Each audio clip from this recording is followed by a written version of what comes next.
Dando prosseguimento, a próxima fala será da professora Mariana Gianotti. Ela é professora titular da Escola Politécnica da Universidade de São Paulo e pesquisadora principal do Centro de Estudos da Metrópole. Ela coordena o Laboratório de Geoprocessamento, possui graduação em Engenharia Agronômica pela USP, mestrado em Sensoriamento Remoto pelo INPE e doutorado em Informações Espaciais pela Escola Politécnica. Ela tem como principais interesses de pesquisa os temas relacionados a ciências de dados espaciais e suas aplicações na análise das desigualdades relacionadas ao transporte urbano. Por favor, professora. Muito obrigada, Alain. É um prazer enorme estar aqui, não só por estar sendo recebida pela Patrícia, professora Patrícia, amiga de longa data, mas pela oportunidade de conversar com vocês, Thalita, Marcela, Paulo. Enfim, é realmente uma honra estar aqui com uma plateia tão cheia, né? E que espero que alguma das coisas que eu vou trazer aqui possam nos ajudar a refletir agora sobre um outro tema. Estou esperando carregar aqui a apresentação, né? Mas a Marcela falou sobre o meio ambiente, a Thalita falou sobre as periferias, e eu vou falar sobre uma questão que aflige o cotidiano das cidades, que está relacionada à mobilidade das pessoas, e como isso vai impactar, em especial, nas pessoas que moram nessas periferias, que vai ter consequências específicas de externalidades relacionadas ao meio ambiente, né? E eu vou fazer tudo muito rápido, porque o tempo é curto, mas eu espero poder dar uma ideia geral de algumas dos dados e informações que a gente tem conseguido explorar dentro da academia. Vou passar rapidinho, né? O desafio é gigante. Na década de 60, essas eram as taxas de urbanização, o roxo mais urbano, amarelo menos urbano, os círculos, né? Quanto maior o número de cidades, e isso aqui, né, é 2023. Então, as cidades estão crescendo numa velocidade absurda e os desafios que vêm com esse crescimento são enormes. Em especial nessa parte de mobilidade, que eu vou tratar hoje mais especificamente. Essa é uma foto de Paraisópolis, mas poderia ser uma foto de vários lugares do país, né? A gente tem esse desafio de como é que a gente, então, vai conseguir lidar com essas cidades que a Jane Jacobs já levantava muito bem, que são esses sistemas complexos, né? E que, portanto, para a gente lidar com esse conjunto de componentes de infraestrutura, econômicos, sociais, né, a gente precisa olhar para eles, mas de uma forma integrada. E o espaço, o GEO, nos ajuda nisso, porque ele permite que, através do espaço, com os mapas, a gente coloque isso no mesmo território e comece a pensar sobre isso. E aí, para começar a pensar sobre essa questão da mobilidade, uma coisa muito simples que está ao nosso alcance, né, é pegar, por exemplo, o OpenStreetMap, as bases de ruas que tem disponíveis, que Salvador também tem algumas bases super interessantes disponíveis, e eu vou mostrar muitos exemplos de São Paulo, que é de onde eu venho, mas, ao final, eu vou mostrar uma perspectiva, né, de uma plataforma que a gente está trabalhando, que tem dados para as 5.570 cidades. Mas a gente pegou, então, nesse trabalho, né, os dados relacionados à infraestrutura de pedestre, especificamente às calçadas, de bicicleta, de transporte público, e a gente mediu essas coisas. E, na hora que a gente foi comparar, né, então, quanto é que a gente tem disponível para as pessoas que andam, quanto que a gente tem disponível para as pessoas que usam transporte público, é um pouco assustador, né? A calçada, como você tem calçada, tem dos dois lados, parece, não, tudo bem, até bem distribuído, né? Que é esse segundo mapa aí superior à direita. Mas, a hora que você vai olhar as calçadas, que têm uma largura adequada, o mapa já muda, né? Tendo regiões com pior situação nas periferias. Se você vai olhar para o transporte público, então, é assustador, porque a hora que você separa, o quanto que a gente separa na rua para o transporte público é muito pouco, comparativamente com carros, né? E aí, se a gente for comparar essa infraestrutura com os dados que a gente tem, lá em São Paulo, a gente tem uma pesquisa de origem e destino, então a gente sabe que 1/3 da população anda a pé, 1/3 das viagens que a população faz a pé, 1/3 é por transporte público e 1/3 é por carro. E aí, a gente comparando, né, a gente tem 17% do nosso sistema viário preparado para essas pessoas que andam a pé, mas a gente tem 32% da população andando a pé, né? A gente tem só 6% desse espaço da rua dedicado para o transporte público, mas a gente tem mais de 30% das pessoas usando o transporte público. Então, a gente vai falar aqui sobre essa questão de como a gente pode usar os dados espaciais para trazer números para essas injustiças urbanas que a gente sente na pele, mas que o número ele é muito importante se a gente quiser fazer política pública informada por evidências, porque, através do número, a gente começa a conseguir projetar melhor, né, e informar melhor e defender melhor aquilo que precisa ser mudado. Então, eu vou passar aqui alguns exemplos, né, de diferentes tipos de dados que a gente pode usar. Então, tem um outro conjunto de dados, que são os dados de telefonia, né, que aí tem um problema, que é das empresas, como é que você consegue esse dado? Só que, na pandemia, a gente viu, né, que muitos governos conseguiram acesso a esses dados. Então, tem já tecnologia e método para você fazer a anonimização, o que nos permite, por exemplo, olhar os fluxos das pessoas nas cidades, dado que uma pesquisa origem e destino, apesar de ser super importante, ela é super cara, né?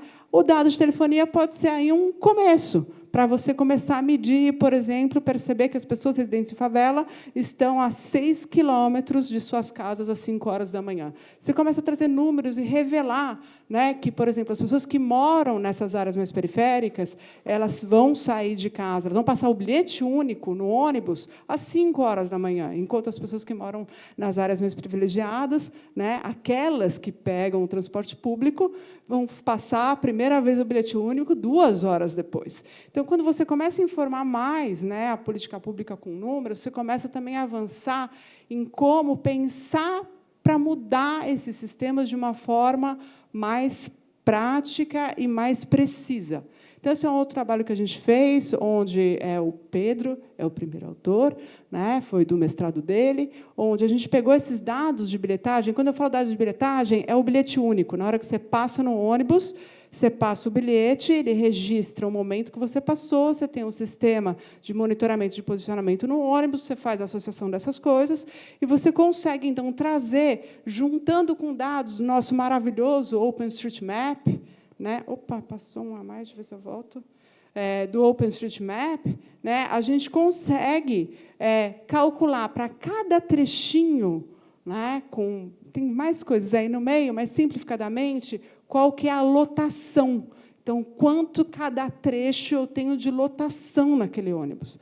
Então, a gente consegue medir o tempo de viagem que essas pessoas levam, o quanto que elas ficam em situação de ônibus muito lotado, além de calcular a tarifa que elas estão pagando.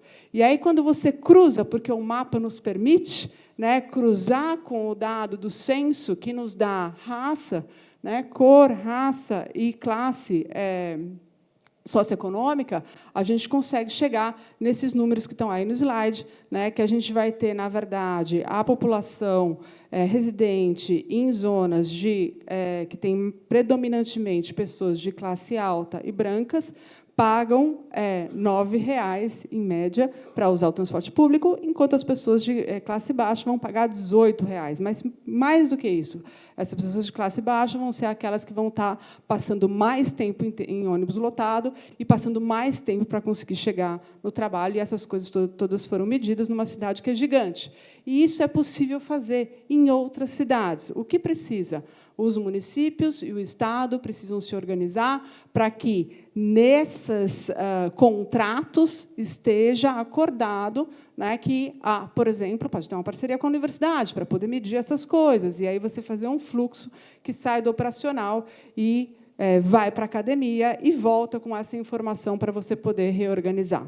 E aí você pode juntar essas duas coisas, o dado da telefonia com o dado do bilhetagem, né, e calcular, por exemplo, o percentual de moradores que vão estar sendo afetados, não só vão ter restrição de acesso aos lugares, não só por conta do tempo, né, que é excessivo, mas também do custo das tarifas, que, às vezes, impede eles de chegarem lá. E também dá para fazer isso, né, através dos sistemas de monitoramento de ônibus. Esse foi um trabalho que até foi um estrangeiro que veio para o Brasil e fez o web scraping do nosso sistema, né, que está disponível na internet, e ele coleta lá a informação dos ônibus caminhando, e aí vocês podem ver as bolinhas vermelhinhas são as bolinhas dos ônibus realmente na vida real. O branquinho é o que foi programado. Então, só nessa animação já dá para ver, né, que o que foi programado branquinho está muito diferente do vermelhinho. O que é isso? É a gente lá no ponto de ônibus esperando, ele não vem, de repente vem 3 ao mesmo tempo, né? E essa informação toda ela pode ir alimentando esses várias oportunidades da gente usar a inteligência artificial. E aí, quando eu falo inteligência artificial aqui, nesse caso, é a inteligência artificial que a gente vai usar para classificar, para agrupar, para entender, nesse grande volume de dados, quais são os problemas, onde estão esses trechos que os ônibus estão encavalando, né, em quais horários, para a gente poder informar melhor a política pública. E aí, quando eu falo das injustiças, né, não dá para deixar de citar a Mimi Scheller. Ela é uma das pessoas que tem trazido muito essa discussão e tem posicionado para a gente que, muitas das vezes, é importante a gente olhar esses padrões, não só de mobilidade, mas também da imobilidade, daquelas pessoas que não conseguem se movimentar por conta dessas restrições financeiras. E eu vou agora falar muito rapidinho, para além desse conceito de mobilidade, que todo mundo já está mais acostumado, né, que está associado a gente se movimentar na cidade, tem um outro conceito, que é um conceito da acessibilidade, mas que não é aquela do cadeirante. É a acessibilidade urbana que a gente quer medir na cidade, um potencial das pessoas alcançarem as coisas na cidade, né? Elas poderem exercer o direito à cidade. Então, vamos supor que vocês estão morando nessa casinha aqui que está no meio, né? E aí eu tenho 60 minutos por transporte público para alcançar as oportunidades de emprego, 60 minutos por transporte público para alcançar as vagas em escolas. Então, a gente usa essa medida de acessibilidade, tem várias formas de calcular, e a gente começa a medir isso nas cidades. Então, como é que é a acessibilidade ao trabalho? Olha o que acontece. Periferia vermelho, centro azul. Né? Então, periferia, e aí você cruza isso com vários indicadores sociais, né? Você tem uma cumulatividade. E por que isso é importante? Porque, na hora que a gente mede a relação desse acesso com quanto que as pessoas, de fato, fazem atividade nas cidades, você vê que tem uma relação forte. Então, se ela mora mais longe, se ela tem um acesso dificultado, né, ela vai fazer menos atividades e vai exercer menos o direito dela de usar essa cidade. E a gente fez isso para a educação, né? E, no caso da educação, é muito estranho, porque o primeiro mapa tem um super acesso, porque você tem escola espalhada no território inteiro. Mas, na hora que a gente inclui uma variável de qualidade da educação, aí são os mapas de baixo. Volta esse padrão centro e periferia. Centro bom, periferia ruim.